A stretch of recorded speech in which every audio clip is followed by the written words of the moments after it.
Princesse Alice de Battenberg, la métamorphose de ses bijoux historiques. Et si je vous disais que la bague de fiançailles de la reine provient d'un diadème offert par le dernier tsar, et que la femme derrière ce trésor a failli être oubliée par l'histoire. Princesse Alice de Battenberg, la mère du prince Philippe, a vécu un destin royal fait de sacrifices et de transformations. Découvrons ensemble l'histoire extraordinaire de sa collection de bijoux et l'incroyable périple de ses pièces à travers les générations. Arrière-petite-fille de la reine Victoria, la princesse Alice, née à Windsor en 1885, atteinte de surdité. Elle apprend pourtant à lire sur les lèvres et maîtrise 3 langues européennes. Elle rencontre son futur époux, le prince André de Grèce et de Danemark, en 1902 au couronnement d'Édouard VII. Ils se marient l'année suivante. Au vieux palais de Darmstadt, devant un parterre de 200 souverains, princes et diplomates. Belle-mère de la reine Élisabeth II, Alice possédait une collection de joyaux absolument éblouissante. Héritage de la lignée de Victoria ou acquis via son mariage grec. Joyaux venus de sa lignée maternelle ou de la famille royale de Grèce, on y trouvait la parure d'aigle marine et le célèbre diadème à méandres. Explorons aujourd'hui les secrets de cette collection de bijoux remarquables, notamment les pièces sacrifiées pour créer la bague de fiançailles de la reine Élisabeth. Nous verrons aussi les trésors transmis à sa petite-fille, la princesse Anne, qui les chérit toujours.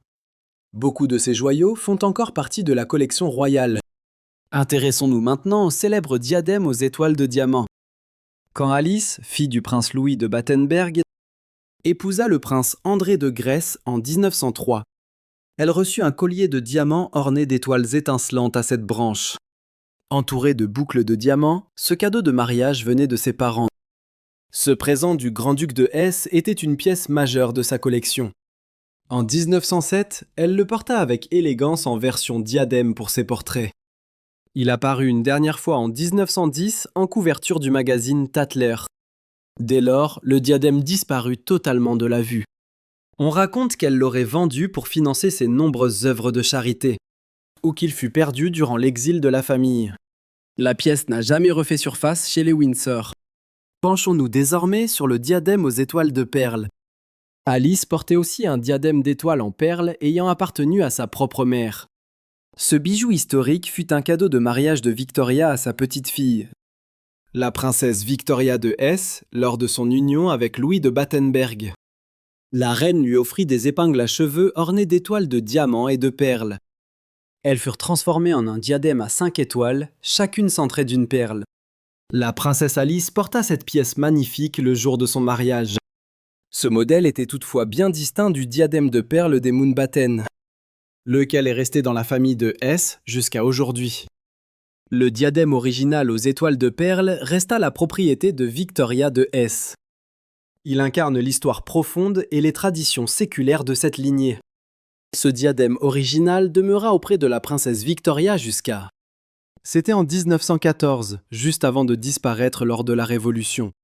Seule la princesse Alice et sa mère, la princesse Victoria, eurent la chance de porter cette couronne avant qu'elle ne s'évapore. Pourtant, l'histoire des joyaux de la princesse Alice est loin d'être terminée.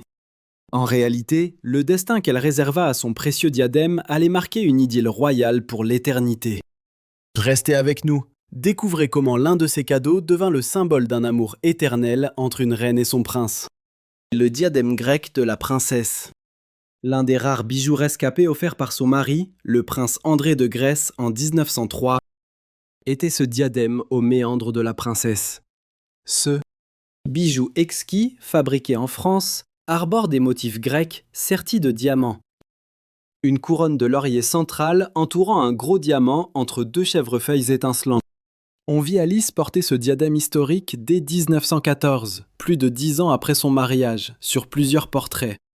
On raconte que c'était un cadeau d'anniversaire de mariage du prince André. Elle chérissait ce diadème et finit par l'offrir à sa belle-fille, la reine Élisabeth II, pour son mariage. Pourtant, la reine ne fut jamais photographiée en public avec ce bijou. Le diadème resta dans la famille et fut plus tard offert par Élisabeth II à sa propre fille, la princesse Anne, pour ses 18 ans. Anne a porté ce diadème lors de nombreuses occasions. notamment lors d'une réception à l'hôtel impérial de Vienne en visite d'État. En Autriche en mai 1969, puis pour les 70 ans du roi Harald à Oslo. Créé en 1911 par la maison Kreuter et compagnie, joaillier allemand de Hanau. Les croquis d'origine révèlent un motif grec bien plus complexe. Avec le temps, le motif fut raccourci et la pierre centrale fixée, contrairement au modèle initial où le diamant était suspendu et mobile, comme on le voit sur les premiers portraits d'Alice.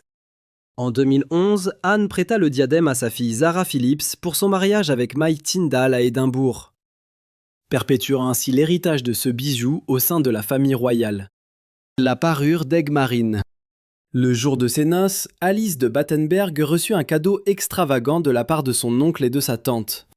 Le tsar Nicolas II et la tsarine Alexandra Féodorovna, une spectaculaire parure de diamants et d'Egmarine, probablement signée Fabergé.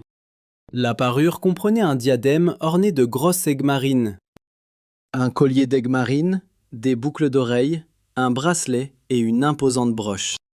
Alice fut souvent photographiée avec cette parure lors de ses premières années de mariage, notamment lorsque le couple princier était installé dans la ville d'Athènes. L'une des pièces les plus remarquables était un collier Fabergé composé de saphirs de Ceylan de forme ovale, bordé de diamants, alternant avec des motifs carrés inversés, eux aussi sertis de pierres précieuses. Ce bijou portait les initiales d'Albert Holmström, joaillier à Saint-Pétersbourg entre 1908 et 1917. Les boucles d'oreilles arborées, des gouttes d'Egmarine, et le collier pouvait être raccourci, en y intégrant le bracelet, comme le suggèrent certains portraits d'Alice. Le destin de ces pierres et des autres bijoux reste un mystère. On pense qu'Alice les a vendus ou offerts à des œuvres de charité plus tard. Une habitude qui la définissait parfaitement. Le diadème d'Egmarine et la bague de fiançailles. Derrière ce diadème d'Egmarine se cache romance et héritage royal.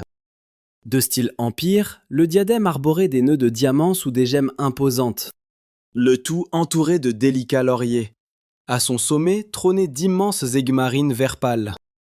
Pierre favorite de la tsarine Alexandra, elle brillait dans un montage d'une rare complexité. Ce chef-d'œuvre fut façonné par le célèbre joaillier de Saint-Pétersbourg. Ces pierres étaient amovibles, permettant de porter le bijou comme un diadème plus discret. Cette version n'affichait que des cercles sertis et des montants verticaux. La princesse Alice garda cette parure durant des décennies. Mais en 1947, alors que son fils unique, le prince Philippe, allait demander la main d'Élisabeth. Pour la future reine Élisabeth II, elle fit démonter le diadème afin d'en faire une bague. Le prince Philippe confia alors quelques diamants de la tiare à Philippe Antrobus. Il imagina une bague de 3 carats absolument époustouflante. Un diamant central massif y était entouré de 5 pierres plus petites serties sur platine. Sa bague de fiançailles est le seul bijou qu'elle n'a jamais retiré en 70 ans. Souvent dissimulée sous des gants lors d'engagements publics ou de galas, on l'apercevait surtout sur les portraits officiels ou durant ses chères compétitions équestres. La broche d'Egmarine. Un autre présent somptueux offert à la princesse Alice pour son mariage. Ce cadeau provenait de son oncle et sa tante, le tsar Nicolas et Alexandra de Russie. C'était une broche d'Egmarine et de diamants d'une finesse rare. Le bijou mettait en scène une Egmarine bleu-vert nichée parmi de vieux diamants ronds. Des diamants taille coussin complétaient l'ensemble, montés sur argent et sur or. De chaque côté de la pierre centrale brillaient 4 petits diamants de taille ronde, ce qui portait le poids total des diamants à environ 5,5 ou 6 carats. Cette pièce illustrait parfaitement la grâce du style empire typique du début du XXe siècle. La princesse Alice fut souvent représentée portant cette broche avec le reste de la parure. Elle apparaissait notamment sur des portraits parés de cette broche et des autres bijoux assortis. Preuve de son importance, plus tard, après avoir fondé son ordre de religieuse, de Marthe et Marie en 1949, Alice aurait vendu ses bijoux pour financer ses œuvres caritatives. On pense que la broche d'Egmarine faisait partie des lots cédés. Depuis cette époque, on ignore totalement où se trouve cette broche aujourd'hui. Elle n'est jamais réapparue dans aucune collection publique ou inventaire royal depuis lors. Le bracelet de diamant. Ce superbe bijou ne fut pas le seul né de la tiare. Le prince Philippe fit aussi réaliser un cadeau de mariage pour la reine Élisabeth II. Un magnifique bracelet de diamants de style Art déco fut ciselé par Philippe Antrobus. Le bijou fut dessiné suivant les volontés du futur époux. Cette pièce élégante arborait 3 gros diamants taille brillant, sertis dans des maillons carrés. Ils étaient reliés entre eux par du platine. Ce bracelet devint l'un des trésors les plus chers à Élisabeth II. Elle le porta régulièrement durant tout son long règne, notamment pour le portrait de leurs 25 ans de mariage. La dernière fois que la reine arbora ce bracelet, c'était en 2012. C'était à l'occasion du portrait de son jubilé de diamants. Ce bijou reste le symbole du lien éternel entre la reine et le prince Philippe. Un vibrant hommage à celui qui fut son époux dévoué. Durant près de 70 ans, ce bracelet resta son trésor le plus cher. Jusqu'à ce qu'elle fasse une exception pour Catherine, la duchesse de Cambridge. Un geste symbolique. La reine ne prêtait presque jamais ses bijoux personnels. En 2015, la duchesse Catherine devint la seconde à le porter. Elle l'arborait pour un banquet d'État, un bijou chargé d'histoire. Une pièce d'exception qui a marqué la lignée royale. Voici l'un des diadèmes méconnus de la princesse Alice de Battenberg. Il s'agit de la tiare de turquoise et de diamants. Elle se compose de 5 trèfles ornés de feuilles de diamant et de turquoise. La princesse Alice fut photographiée avec ce diadème si singulier. Cela confirme qu'il faisait partie de son écrin privé. On raconte que ce bijou provient de sa belle famille, la royauté grecque. Il fut ensuite transmis à sa fille aînée, la princesse Margarita.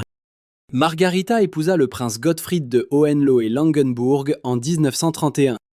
Elle portait cette tiare au bal précédant le mariage de Juan Carlos et Sofia d'Espagne. Cet événement historique s'est déroulé en 1962. Elle posait alors aux côtés de sa cousine, la duchesse de Kent. Depuis cette apparition en 62, ce bijou rare a totalement disparu des regards. On murmure aujourd'hui qu'il reste caché au sein de la famille. La vie d'Alice de Battenberg ne se résumait pas à son rang prestigieux, mais par sa force tranquille, sa compassion et sa grâce éternelle.